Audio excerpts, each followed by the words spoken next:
ছোটদের বড়দের সকলের, ছোটদের বড়দের সকলের, গরিবের নিঃস্বের ফকিরের।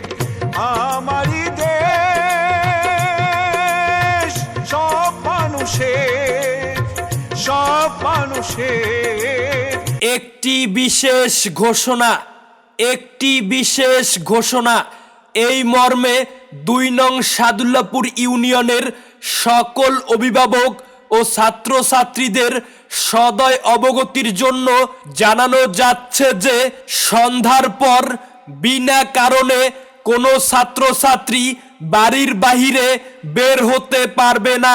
যদি বিনা কারণে বাড়ির বাহিরে বের হয় তাহলে তাদের বিরুদ্ধে আইনগত ব্যবস্থা গ্রহণ করা হবে। আদেশক্রমে পুলিশ সুপার, গোপালগঞ্জ। প্রচারে ২ নং সাদুল্লাপুর ইউনিয়ন পরিষদ।